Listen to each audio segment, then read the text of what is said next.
Welcome to the channel Learning Lens. Channel के इस section में हम लोग पढ़ेंगे क्लास 11th की इकोनॉमिक्स को और हम लोग स्टार्ट करने वाले हैं माइक्रो इकोनॉमिक्स के साथ। मैं आपका टीचर विकास नारंग एक एक टॉपिक को कवर करके चलूंगा, एक एक पॉइंट टू पॉइंट आपको अच्छे से एक्सप्लेन करूंगा। और if you have any queries, अगर आपकी कोई क्वेरीज होती है तो आप कमेंट बॉक्स में जरूर डालें और मैं साथ के साथ उसको रिजॉल्व करने की भी पूरी कोशिश करूंगा। तो हम लोग स्टार्ट करने वाले हैं माइक्रो इकोनॉमिक्स का पहला चैप्टर, इंट्रोडक्शन टू इकोनॉमिक्स। अब इकोनॉमिक्स होता क्या है, इकोनॉमिक्स आया कहां से, है ना, और ये सब्जेक्ट कितना बड़ा है, क्या कितना इसका वास्ट एरिया है, ये अभी तक हमारे को आइडिया नहीं। हम लोगों ने क्लास 10th में और 9th में इकोनॉमिक्स को पढ़ा है, लेकिन वो भी सोशल साइंस के एक पार्ट के तौर पे, ना कि एक सब्जेक्ट के तौर पर। और ये सब्जेक्ट बनता है 11th में, जो आगे हमारे को 12th में भी मिलेगा। और हम लोग अगर ग्रेजुएशन में जाते हैं, BCom pass, BCom honours, economics honours या बीए पास प्रोग्राम भी लेते हैं, तब भी इकोनॉमिक्स हमारा सब्जेक्ट रहता है। इकोनॉमिक्स बहुत ही इंटरेस्टिंग है, बिल्कुल भी डिफिकल्ट नहीं है। मेरे साथ बने रहना, मैं आपको पॉइंट टू पॉइंट ऐसा समझाऊंगा कि बिल्कुल वो आपके दिमाग में उतर जाएगा। ठीक है, अब हम लोग देखते हैं कि इस चैप्टर में कौन कौन से कंटेंट है जो कि हमारे को कवर करने हैं। तो सबसे पहले हमारे दिमाग में आता है कि इसका मीनिंग क्या है, इकोनॉमिक्स का मीनिंग क्या है। 9th और 10th में जो पढ़ा थोड़ा सा डिफरेंट होगा, लगभग है तो वो भी एक सब्जेक्ट ही ना, था तो वो भी एक हमारे कोर्स का पार्ट। तो हमने इकोनॉमिक्स को थोड़ा बहुत तो जाना ही है, लेकिन पूरे डीप नहीं जाना, तो इसलिए हम लोग सबसे पहले पढ़ेंगे इसका मीनिंग क्या है। दूसरा आएगा हमारा माइक्रो एंड मैक्रो इकोनॉमिक्स, छोटे से लेकर बड़े तक में। Next is positive and normative economics, next economic problems, फिर प्रोडक्शन पॉसिबिलिटी कर्व, और फिर आएगा हमारा opportunity cost. Point two point एक एक टॉपिक को हम कवर करेंगे। इस चैप्टर की बनेगी हमारी 3 वीडियोस और तीनों वीडियो बहुत ही इंटरेस्टिंग होंगी, एक एक लास्ट तक आपको देखनी होंगी ताकि आपके सारे कॉन्सेप्ट्स क्लियर हो सके। ठीक है, अब चलते हैं हम इकोनॉमिक्स के मीनिंग को समझने के लिए। इकोनॉमिक्स है क्या, मैंने कुछ बच्चों से पूछा या जो मेरे से प्रीवियसली पढ़ के गए हैं, तो उन लोगों से जब मैंने पूछा कि इकोनॉमिक्स क्या है, या आप जनरली आप किसी से भी पूछोगे ना तो इकोनॉमिक्स क्या है, तो वो लोग क्या कहेंगे, इंडियन इकोनॉमी है, हम जहाँ रहते हैं, जहाँ पर हम लोग काम करते हैं, वो एक इकोनॉमी का, हम लोग इकोनॉमी के हिस्से हैं। इंडियन इकोनॉमी के बारे में बताएंगे, हम लोग पैसा कमाते हैं ये बताएंगे। लेकिन मैंने क्वेश्चन इकोनॉमी का नहीं पूछा, मैंने क्या पूछा है, इकोनॉमिक्स क्या है, इकोनॉमिक्स क्या है। ठीक है, अगर आप लोगों ने हिंदी पढ़ रखी है 9th या 10th में, तो वहां पे एक चीज आती है जिसको हम कहते हैं संधि विच्छेद करना, है ना। तो संधि विच्छेद करते हैं, चलो इसको, इकोनॉमिक्स। ठीक है, अब मैंने तो ये थोड़ा थोड़ा डिफरेंस में लिखा है, लेकिन अगर मैं इसको 2 पार्ट में करूं, इको प्लस नॉमिक्स, तो ये इसका 2 पार्ट बन के आते हैं, इकोनॉमिक्स, है ना। अब इकोनॉमिक्स शुरू कहां से होती है, अब आप जानना बहुत ही इंटरेस्टिंग है। तो जैसे हमारी हिंदी भाषा कहां से निकल कर आई है, संस्कृत से, ऐसे ही इंग्लिश के कुछ शब्द हैं, कुछ ऐसे वर्ड्स हैं जो कि बोरो किए हुए हैं 2 लैंग्वेज से, ग्रीक से और लैटिन से। इन दोनों को कंबाइन करते हैं तब हमारे मिलती है कुछ इंग्लिश के वर्ड्स। तो ऐसे ही इकोनॉमिक्स जो वर्ड है ये ग्रीक वर्ड से लिया गया है, और वो भी 2 हिस्सों में लिया है। ऑइकोस, इको मतलब हो गया ऑइकोस जिसका मीनिंग है हाउस, और नेमिंग जिसका मतलब है मैनेज। तो इको क्या हो गया, हाउस, इको क्या हो गया, हाउस, और नॉमिक्स क्या हो गया, मैनेज। तो इकोनॉमिक्स कहां से शुरू हो रही है, इकोनॉमिक्स शुरू हो रही है हमारे अपने घर से, ना कि हमारे देश से। अगर हमारा घर में मैनेजमेंट अच्छा है तभी तो हम अपने देश को मैनेज कर पाएंगे। ठीक है, तो इकोनॉमिक्स कहां से स्टार्ट हो रहा है, mean home management with limited funds available in the most economical manner possible. तो पहले हमारे को जो भी रिसोर्सेज मिल रहे हैं, और उस जो भी रिसोर्सेज हमें मिले हैं उसमें अगर हमने अपने घर को अच्छे से मैनेज कर लिया, तो वहीं से हमारी इकोनॉमिक्स की शुरुआत हो गई। ठीक है। तो इकोनॉमिक्स कोई ज्यादा बड़ा वर्ड नहीं है, जैसे कि मैंने आपको क्या बताया कि मैं आपको सिखाऊंगा बहुत ही इजी मैनर में, बहुत ही आसान भाषा में, जिससे आपके दिमाग में वो इकोनॉमिक्स उतर जाए। तो पहली बात, इकोनॉमिक्स कहाँ से शुरू हो रही है? हमारे अपने घर से। अगर हमने अपने लिमिटेड रिसोर्सेज को इस तरीके से यूज कर लिया कि हम अपने घर को अच्छे से मैनेज कर पाएंगे, तब हम अपने देश की मैनेजमेंट यानी कि इकोनॉमी को समझ पाएंगे। ठीक है, चलिए अब आपसे एक क्वेश्चन है कि हमारे घर को मैनेज कौन करता है? Who is the manager of our house? Is your father और द मदर? Let's see. तो होम मैनेजर, सबसे पहले जब हमने बात करी इकोनॉमिक्स की तो क्या आता था? इसका क्या मतलब है? हाउस, और इसका क्या मतलब है? मैनेजमेंट। ठीक है, तो हाउस मैनेजमेंट, और मैंने यहां पे क्या लिखा है? Home manager. कौन है आपके घर के मैनेजर? योर मदर, आपकी मदर है ना। आपके फादर तो पैसा कमा के लेकर आ रहे हैं, वो एक इकोनॉमिक एक्टिविटी है, उन्होंने पैसा अर्न किया, लेकिन जब घर के खर्चे की बात आती है ना, तो वो किसको देते हैं वो पैसा? वो देते हैं आपकी माँ को, है ना, आपकी मदर को। और वो मदर है जो घर पे कितना राशन आना है, कितनी सब्जी आनी है, स्कूल की फीस कितनी देनी है, ट्यूशन में कितना पैसा जाना है, बच्चों की पॉकेट मनी तक, वो कौन मैनेज कर रहा है? आपके घर का मैनेजर जो है आपकी माँ। तो आज से आप अपनी मम्मी को क्या बोलेंगे? Home manager. आज से उनकी पोस्ट इंक्रीज कर दें। अभी तक हम उनको मम्मी बोलते हैं। अगर हम लोगों से पूछा जाता है ना, व्हाट योर मदर डू, आपकी मदर क्या करती हैं, आप लोग बोलते हैं she is house wife. Don't ever से द वर्ड हाउस वाइफ, हमेशा क्या कहें? She is our home manager. कौन है वो? हमारी घर की मैनेजर। तो इकोनॉमिक्स को पढ़ने से पहले जो पहला सबक है वो क्या है? आपने अपनी मम्मी को क्या बोलना है? Home manager. Give her respect, वो उनकी जॉब है, वो अपनी जॉब कर रही है अपने घर को मैनेज करने का। ठीक, तो इकोनॉमिक्स सिखाती है हमारी मदर को किस तरीके से रिस्पेक्ट करना है। ठीक है, सो देखें कैसे होम मैनेजर, मैंने आपको बताया ना, अगर आपके फादर ने उनको लेट सपोज 20,000 दिए हैं, शी नोज वेरी वेल कि उनको कहाँ स्पेंड करना है, उनको कितना राशन लेकर आना है, कितनी वेजिटेबल लेकर आनी है, फीस एंड जितने भी बिल्स हैं वो कैसे पे करने हैं, ठीक है, कितना आपको सेविंग करना है, ठीक, और कितना फ्यूचर के लिए इन्वेस्ट करना है, ये सब कौन कर रहा है? आपकी मदर। ठीक, तो मदर कौन हो गई? आपकी होम मैनेजर। उनसे अच्छी इकोनॉमिक्स कौन जानेगा? उनसे अच्छी इकोनॉमिक्स कौन जानेगा? आप खुद देखें, जैसे ही कोई वेजिटेबल के प्राइस बढ़ते हैं तो सबसे पहले घर में किसको पता चलता है? आपकी मम्मी को, ना कि आपके पापा को। एलपीजी सिलेंडर पर अगर 10 रुपए अभी बढ़ रहा है तो उनके पूरे घर का बजट हिल जाता है। कौन मैनेज करे? आपकी मदर, है ना। किसी दिन भगवान ना करे अगर कोई बीमार हो गया घर पे, तो आपके फादर तो है काम पर, लेकिन पीछे से कौन मैनेज कर रहा है? आपकी मदर। ठीक है, तो मदर को इकोनॉमिक्स का एक समझ लो, वो हमारी मातृभूमि हो गई, उन्हीं से ही हमने सब चीजें सीखनी है। इकोनॉमिक्स उनसे अच्छा कोई नहीं जान पाएगा। ठीक है जी, तो कहां से शुरू हो रही है इकोनॉमिक्स? हमारे घर से।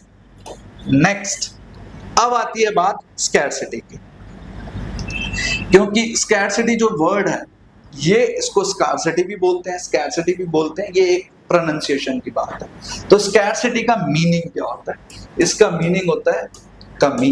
क्या होता है? कमी। ठीक है, इस कॉन्सेप्ट को समझने के लिए मैं इसकी डेफिनेशन पे नहीं जा रहा हूं, पहले एक छोटी सी बात समझते हैं। ठीक है, कि आपको एक पॉकेट मनी मिला, ठीक, पॉकेट मनी लेट सपोज आपको मिली 1500, ठीक है, एक जनरल एग्जांपल, आपको 1500 आपको पॉकेट मनी मिलती है।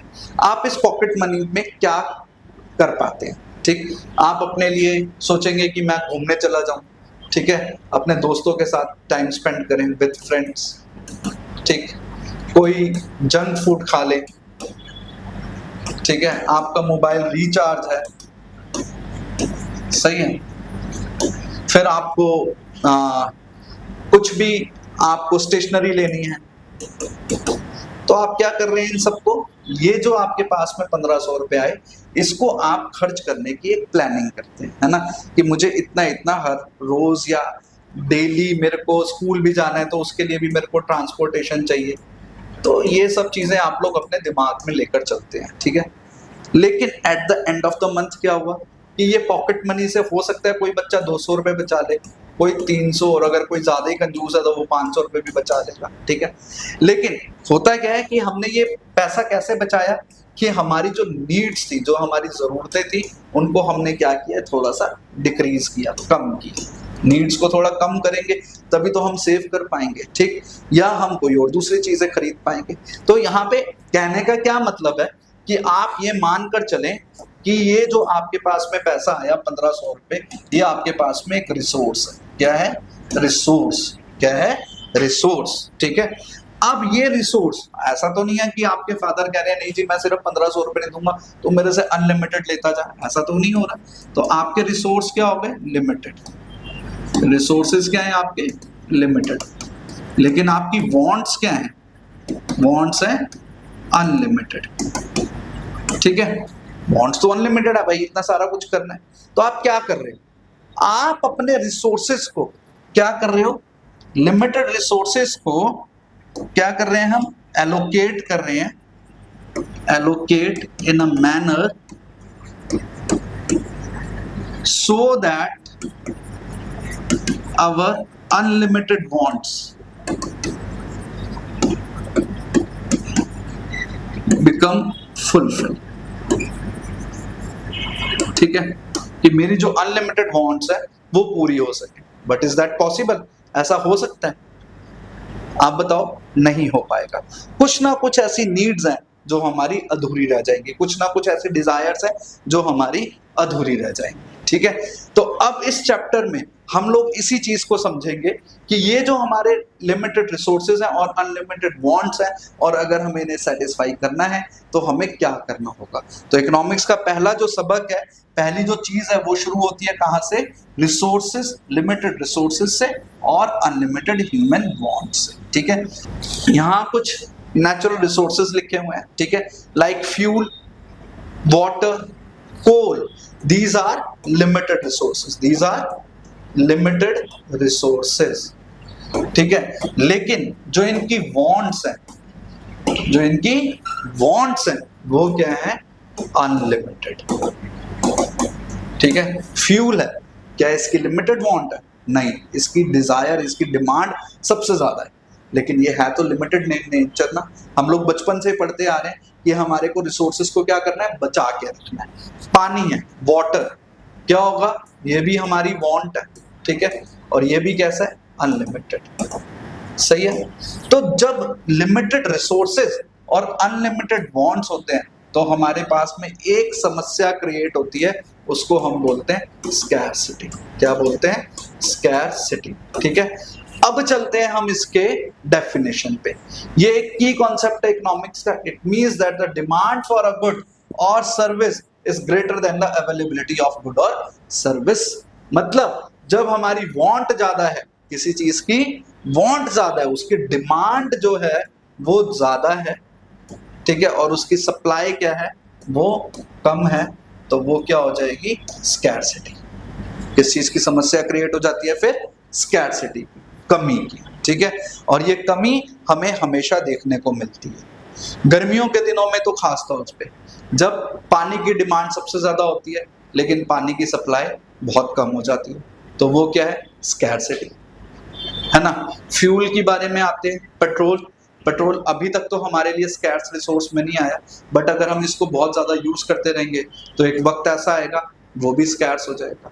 तो स्कैर्सिटी हमारे अपने एटमॉस्फेयर में, जैसे अभी हमने बात करी पॉकेट मनी की, आपके पास लिमिटेड रिसोर्सेज है, लिमिटेड पॉकेट मनी है, लेकिन आपकी वांट्स अनलिमिटेड है, और उन अनलिमिटेड वांट्स में आप सारी चीजों तो सेटिस्फाई नहीं कर पाओगे, तो जो चीज रह गई, पीछे रह गई, वो क्या हो गई आपके लिए? स्कैर्सिटी, ठीक है।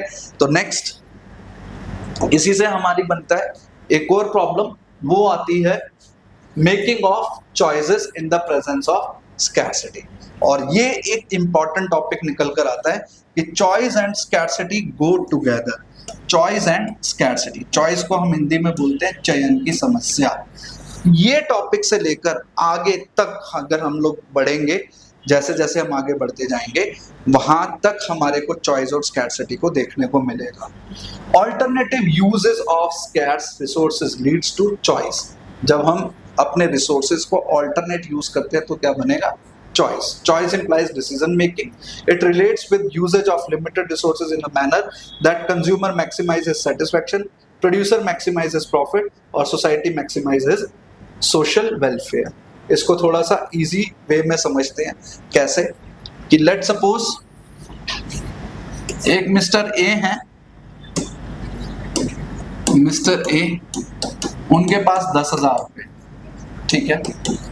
अब 10,000 रुपए वो उनके पास है तो उन्होंने क्या सोचा कि चलो मैं एक मोबाइल फोन लेकर आता हूँ, ठीक है, एक मोबाइल फोन लेकर आता हूँ 10,000 रुपए का। अब तभी उनके एक सबसे बेस्ट फ्रेंड, सबसे अजीज दोस्त, खास मित्र का फोन आता है और वो है मिस्टर एक्स। अब मिस्टर एक्स क्या कहते हैं, भाई तू 10,000, तेरे पास कुछ पैसे हैं? उसने कहा हाँ है, 10,000 है। उसने कहा मेरे को अर्जेंट रिक्वायर चाहिए, अर्जेंट रिक्वायरमेंट है कितने की?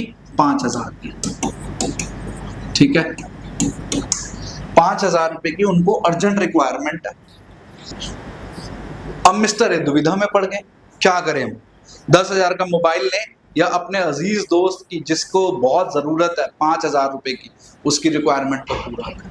तो यहाँ पर उनके सामने क्या प्रॉब्लम आई कि उनके रिसोर्सेज क्या हैं? उनके रिसोर्सेज क्या हैं? लिमिटेड, ठीक है, लिमिटेड रिसोर्स हो गए।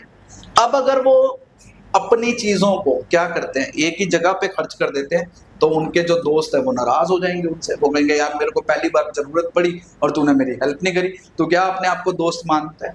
तो यहाँ पर इस समय क्या प्रॉब्लम आती है? वो आती है चॉइस। क्या आती है?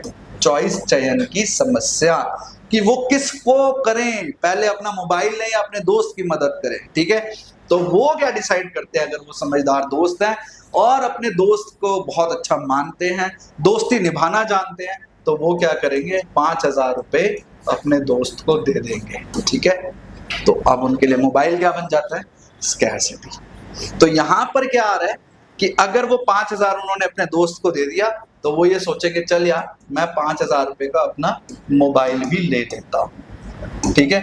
यहाँ पे अपने दोस्त की हेल्प कर दी और यहाँ उन्होंने फोन भी ले लिया। तो लिमिटेड रिसोर्सेज हैं लेकिन उन्होंने अपनी समझदारी, अपनी चॉइस की वजह से दोनों चीजों को मैक्सिमाइज किया, ठीक है। तो जो हम पीछे पढ़ रहे थे यहाँ पर क्या था? Resources in a manner, it relates with usage of limited resources in a manner that consumer maximizes satisfaction. तो मैक्सिमाइज क्या करेगा? वो अपनी सेटिस्फेक्शन को। तो वहां पर उसने क्या किया कि 10,000 रुपए को इस तरीके से इस्तेमाल किया कि वो अपनी चीजों दोनों को ही सेटिस्फाई कर पाया, अपने दोस्त की हेल्प भी करी उसने और अपने लिए जो रिक्वायरमेंट था वो भी ले लिया, ठीक है। सिमिलरली एक और केस है कि आपकी जो सोसाइटी है, प्रोड्यूसर मैक्सिमाइज इट्स प्रॉफिट और सोसाइटी मैक्सिमाइजेस सोशल वेलफेयर। अब ये कैसे होगा? ये तो करा, तो जो भी हमने एग्जांपल किया था ये था किससे रिलेटेड? एक इंडिविजुअल से रिलेटेड। अगर हम बात करते हैं किसकी? एक सोसाइटी की। तो सोसाइटी में किसको क्या चाहिए? सोसाइटी या प्रोड्यूसर? उसको 10,000 रुपए से तो कोई मतलब नहीं है, लेकिन हमारे यहाँ कुछ ऐसे कॉमोडिटीज है जिसकी रिक्वायरमेंट दोनों को है। वो है कोल यानी कि फ्यूल, ठीक है, और या हम कह सकते हैं पानी, पानी की भी रिक्वायरमेंट सबको है, ठीक है। पहली बात कोल।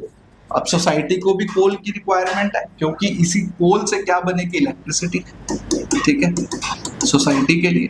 लेकिन कोल की रिक्वायरमेंट प्रोड्यूसर को भी है क्योंकि वहां उसकी फैक्ट्री के लिए चाहिए, ठीक है। बहुत बड़ी बड़ी इंडस्ट्रीज हैं जहाँ पे कोल की अभी भी रिक्वायरमेंट, लोहे की इंडस्ट्री है, आयरन एंड स्टील इंडस्ट्री जो कि पूरी की पूरी कोयले से चलती है। अगर हमने इस लिमिटेड रिसोर्स को पूरा का पूरा, हमने कहा भाई सपोज हमारे यहाँ पे 1,000 किलो की प्रोडक्शन है कोल की और हम ये 1,000 किलो किसको दे रहे हैं? प्रोड्यूसर को। तो सोसाइटी को कोल नहीं मिलेगा, उसके लिए क्या हो जाएगा? स्कैर्स, ठीक है।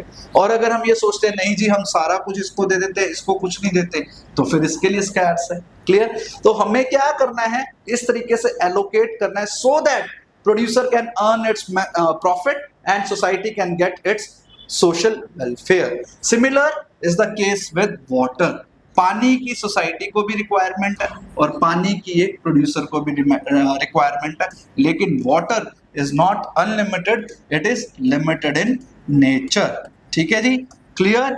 अब आप समझे कि चॉइस और स्कैरसिटी दोनों एक साथ जरूर चलते हैं। जहां चॉइस आई है वो किस वजह से आई है? Because of scarcity. और स्कैरसिटी किसको प्रोवाइड कर रहा है, क्या चीज दे रहा है? चॉइस को। क्लियर। तो इसी से हमारी इकोनॉमिक्स की डेफिनेशन भी बनकर आती है, जो कहता है is that branch of knowledge. अब इकोनॉमिक्स की जो डेफिनेशन है अभी तक हम लोग कर चुके हैं। आप ये सपोज करो, branch of knowledge in which those activities of human beings are studied. यहाँ पे हम क्या पढ़ रहे हैं? उन एक्टिविटीज को पढ़ने की कोशिश कर रहे हैं which they undertake acquire scarce means in such a manner, कि वो क्या कर रहे हैं? अपने स्कार्स रिसोर्सेज को इस तरीके से लेकर आ रहे हैं that consumer maximise its satisfaction, producer able to maximise its profit and society is maximise its social welfare. तो यही चीज तो हमने पीछे पढ़ी है। Clear. Because of choice and scarcity. Scarcity है तभी तो चॉइस आई, और स्कैरसिटी की वजह से ही हमारी इकोनॉमिक्स की डेफिनेशन बनती है। ठीक है, हमें लिमिटेड रिसोर्सेज को इस तरीके से इस्तेमाल करना है ताकि कंज्यूमर अपने नीड्स को मैक्सिमाइज कर सके, प्रोड्यूसर अपने प्रॉफिट को, और सोसाइटी अपने वेलफेयर को। ठीक है जी, क्लियर। सबसे सिंपल डेफिनेशन है, आपको समझ भी आ गई होगी। अब आप अपने वर्ड्स में भी लिख सकते हैं। अब आती है सबसे इंपॉर्टेंट दूसरी चीज, वो कहलाती है माइक्रो और मैक्रो इकोनॉमिक्स। अब पहली बात, यहाँ पे हम सिर्फ दो वर्ड्स की ओर ध्यान देते हैं, माइक्रो और मैक्रो।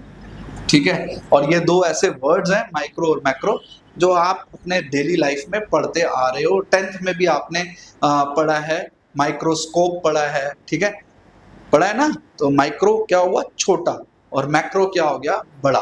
तो इकोनॉमिक्स की ये दो ब्रांचेस हैं जो बताती हैं कि हमने छोटे स्तर पे भी इकोनॉमिक्स को पढ़ना है और बड़े लेवल पर भी मैक्रो इकोनॉमिक्स को पढ़ना है। ठीक है, तो माइक्रो और मैक्रो का भी हम डिफरेंस देखते हैं। Micro is derived from Greek words with micros meaning small. तो अगेन अभी हमने पीछे भी देखा कि जो इकोनॉमिक्स है वो भी ग्रीक वर्ड से आ रहा है। ठीक है जी, तो माइक्रो का भी जो निकल कर आया, उत्पत्ति हुई है, वो भी ग्रीक वर्ड से हुई है, माइक्रोस से, जिसका मीनिंग है स्मॉल। और मैक्रो आया है, ये भी ग्रीक वर्ड से आया है, मैक्रोस से, जिसका मतलब है लार्ज। तो धीरे धीरे आपको अब समझ आएगा कि माइक्रो क्या है स्मॉल, मैक्रो क्या है बड़ा। अब माइक्रो इकोनॉमिक्स किस चीज की बात करता है? ये बात करता है इंडिविजुअल डिसीजन मेकिंग की, such as consumers, resources owners and firms. और मैक्रो इकोनॉमिक्स जबकि बड़ा है तो ये बात करेगा किसकी? Problem of full employment, GNP, saving, investment, aggregate consumption, aggregate investment, economic growth. और देख लेते हैं, अगर बहुत सिंपल सी बात है तो माइक्रो इकोनॉमिक्स हमने पढ़नी है 11th क्लास में। ठीक है, ये छोटी क्लास है। और मैक्रो इकोनॉमिक्स हमने पढ़नी है 12th क्लास में। ठीक है, ये जितने भी नीचे ये टॉपिक लिखे हैं ये सारे के सारे हमारे मैक्रो इकोनॉमिक्स के चैप्टर्स हैं, उन्हीं के टॉपिक्स हैं। और यहाँ पर हम लोग जो भी पढ़ रहे हैं कंज्यूमर बिहेवियर और फर्म का जो बिहेवियर है, प्रोड्यूसर का बिहेवियर, ये आ जाएगा हमारा माइक्रो इकोनॉमिक्स का। ठीक है जी, अब आगे बढ़ते हैं कि इसमें और हम कैसे लिखें। तो difference between micro economics and macro economics, ये कैसे हम लोग डिफाइन करेंगे कि माइक्रो इकोनॉमिक्स क्या है और मैक्रो इकोनॉमिक्स क्या है। सो लेट्स, ये इसका जो हम लोगों ने डिफाइन तो पीछे पढ़ ही लिया है। ठीक है, वो उसकी डिफाइन होगी जो अभी हम पीछे पढ़ रहे थे। नेक्स्ट, इसके टूल्स क्या क्या हैं? इसके टूल्स आएंगे डिमांड एंड सप्लाई। ठीक है, और डिमांड और सप्लाई किसका? Individual demand. किसका? Individual demand and individual supply. जबकि ये जो मैक्रो इकोनॉमिक्स है ये एग्रीगेट डिमांड है। एग्रीगेट डिमांड मतलब कि पूरी इकोनॉमी की डिमांड। ठीक है जी, demand of whole economy, demand of whole economy के बारे में बात करेगा। ठीक है, और एग्रीगेट सप्लाई, सही है। एग्रीगेट सप्लाई मतलब supply for whole economy, supply for whole economy. ठीक है जी, दोबारा एक और इजी वे में समझते हैं। जब हम बात कर रहे हैं इंडिविजुअल डिमांड की, तो इंडिविजुअल यहाँ पे बहुत सारे हो सकते हैं, A B C D E F, यहाँ तक कहाँ तक जेड तक। तो जब हम इन सबको प्लस कर देंगे, मतलब ए टू जेड को अगर हम प्लस कर देंगे, then it will become aggregate demand. ठीक है, ऐसी जब हम लोग सप्लाई की बात करें तो सप्लाई कौन कर रहा है? प्रोड्यूसर। तो यहाँ पे कौन है? इंडिविजुअल प्रोड्यूसर है, इंडिविजुअल सप्लायर है। But if we add more producers in it, then it will become aggregate supply. Aggregate मतलब हो गया उन सबका एडिशन करके हम लोग लेकर आ रहे हैं। जब हम सब टोटल लेकर आ जाते हैं, then it will become aggregate demand और supply. And when we see it as an individual, it will become individual demand or individual supply. So that is microeconomics for you, and that is macroeconomics for you. Next is positive economics and normative economics. Positive economics क्या होती है? Positive economics का मतलब है ऐसी economic issues जो कि past, present और फ्यूचर की बात करें। जो कि किसके बारे में बात करें? पास्ट, प्रेजेंट और फ्यूचर की। पहले कैसा था, अब क्या है और आगे जाकर क्या होने वाला है। ठीक है, तो इसमें आएगा what is India is an over populated country. इसका मतलब अभी हैं, प्रेजेंट में हम लोग ओवर पॉपुलेटेड हैं। ठीक है जी, तो ये प्रेजेंट हो गया। नेक्स्ट, व्हाट वाज, क्या थे? तो 1991 से पहले, बिफोर 1991, इंडिया जो था वो पूरी तरीके से एक गरीब देश था, क्योंकि हमारे ऊपर बहुत ज्यादा कर्जा था। व्हाट विल बी, आगे क्या होगा, future prospect. If the population of India continues to grow at the existing rate, the percentage of population below poverty line will exceed more. तो इसमें जैसे हमने एक टॉपिक लिखा है कि अगर इसी रेट पे हम आगे अपनी जनसंख्या में वृद्धि करते रहे, तो एक समय ऐसा आएगा, क्या आएगा, कि हमारे देश में रहने वाले गरीबों की संख्या और अधिक हो जाएगी। तो पॉवर्टी लाइन से जो नीचे लोग रह रहे हैं वो ज्यादा बढ़ जाएंगे because of over population. So positive economics is what is, what was and what will be. ये एक बहुत इंपॉर्टेंट टॉपिक है, इसको जरूर नोट कर लो, स्क्रीनशॉट ले लो, क्योंकि ये 1 मार्क में आपसे बार बार पूछा जाता है और बच्चे इसको स्किप कर देते हैं जस्ट बिकॉज कि एक छोटा सा टॉपिक है। ठीक है जी, पढ़ लिया, खत्म हो गई बात, बट इसको ध्यान से पढ़ो, 1 मार्क कर। ठीक है, नेक्स्ट है हमारा नॉर्मेटिव इकोनॉमिक्स। क्या है? Normative economics. नॉर्मेटिव इकोनॉमिक्स का क्या मतलब है? ये एक बड़ी सिंपल सी चीज है। ठीक है, इसमें हमें क्या देने होते हैं? सजेशन। ठीक, और सजेशन, या इसको हम कह सकते हैं ये डिबेटेबल है। डिबेटेबल मतलब जिस पर डिबेट की जा सकती है, और थोड़ा सिंपल वे में इसका मतलब हो गया what should be done. What should be done. तो अभी हमने ऊपर क्या लिखा है? सजेस्टिव। तो यहाँ पे ये सजेस्टिव क्या हो गया? Should be. और अगर कहीं पर भी एक वर्ड आता है ought to, तो ये ऐसा होना चाहिए, तो ought to ये भी सजेस्टिव हो गया। तो यहाँ पर क्या है? ये सजेस्टिव मेजर्स है। ठीक है, मतलब ऐसा कर लेना चाहिए, सजेशन देना है। हो ना हो वो अलग बात है। अगर कोई चीज है, व्हाट इज, अभी है, पॉपुलेशन ज्यादा है, भारत 5वीं बड़ी अर्थव्यवस्था है at present, so that is positive. हमें वहां जाना चाहिए, हमें अर्थव्यवस्था को ठीक करने के लिए ऐसा करना चाहिए। तो जहां पर भी शुड या ought to या चाहिए का आएगा तो वो हो जाएगा नॉर्मेटिव। ठीक है, अब हम इन दोनों के डिफरेंस को देखते हैं कैसे आएंगे। पॉजिटिव और economics, it express what is, क्या चीजें हैं। It based on cause and effect of facts पे बात करेगा। एक्चुअल और रियलिस्टिक सिचुएशन जो अभी है और रियलिटी में हो रहा है उसके ऊपर बात करेगा। ये एक्चुअल डेटा पे चलता है। It is in this value judgement are not given. Value judgement मतलब हम जज नहीं कर पाएंगे कि ऐसा करो, वैसे करो, ऐसे नहीं करना है। It is neutral between ends with how an economic problem is solve. ये बताता है कि हमने जो भी हमारी इकोनॉमिक प्रॉब्लम्स है उनको कैसे सॉल्व किया। इकोनॉमिक प्रॉब्लम क्या होती है वो हम नेक्स्ट क्लास में देखेंगे। इसमें सबसे इंपॉर्टेंट इसकी थ्योरी देने वाले कौन है? Adam Smith. इसके अलावा इसमें कौन कौन से एग्जांपल आएंगे कि प्राइस राइज कैसे हुआ, गवर्नमेंट ने कौन कौन सी ऐसी पॉलिसीज अडॉप्ट करी जिससे अनएम्प्लॉयमेंट खत्म हुआ है, रेट ऑफ इन्फ्लेशन क्या है। ठीक है, या हम कह सकते हैं केमिस्ट्री के बारे में। It express what should be. अभी मैंने आपको बताया ना, नॉर्मेटिव में क्या देखो सिर्फ शुड बी है, ये एथिक्स पे चलता है, ऐसा ही होना चाहिए, हमें रोड नहीं क्रॉस करनी चाहिए, हमें रोज मीठा खाकर नहीं सोना चाहिए। ऐसा हम लोग करते नहीं है जनरली, डॉक्टर्स तो हमें ये एडवाइस करते हैं। नेक्स्ट, आइडियलिस्टिक है। आइडियलिस्टिक मतलब हाँ भाई ऐसा ही होना चाहिए, ऐसा ही करना है, आइडियलिस्टिक। ठीक है जी, वो चीज है। It can not be verified with actual data. Actual data कहाँ है? है ही नहीं, डेटा थोड़ा ना हमारे पास, हम तो क्या कह रहे हैं, सजेशन दे रहे हैं, और सजेशन डेटा पे नहीं होता, ये तो ऐसे ही दिया जाता है। क्लियर? वैल्यू जजमेंट देना है, यहाँ नहीं देते बिकॉज वो फैक्ट है, यहाँ पे ये फैक्ट नहीं है। How an economic problem should be solve, again क्या वर्ड आ रहा है, शुड बी, और इसमें कौन कौन है, मार्शल, पियाजो, हिग्स, कैल्डोर, ये सब लोग किसके हैं, नॉर्मेटिव इकोनॉमिक्स के थ्योरिस्ट हैं। What is fair price rise, what is a fair price rise, unemployment is a worse than inflation, ये अगेन वो डिबेटेबल टॉपिक्स हो गए। The rate of inflation should not be more than 6%, और हम लोग बात करते हैं एथिक्स पे, ये बात करते हैं केमिस्ट्री, मतलब कैसे वो चीज़ें सॉल्व हुई, कैसे हमने एक दूसरे को एक्सपेरिमेंट करके ये सब चीज़ें करी। ठीक है जी, तो होप आप लोगों को आज का टॉपिक बिल्कुल क्लियर होगा। अगर कहीं कोई डाउट है तो आप अपने कमेंट सेक्शन में जाकर लिख दें, और अब हम मिलते हैं आपसे नेक्स्ट वीडियो में। टिल देन स्वस्थ रहिए, मस्त रहिए और कनेक्टेड रहिए। Thank you.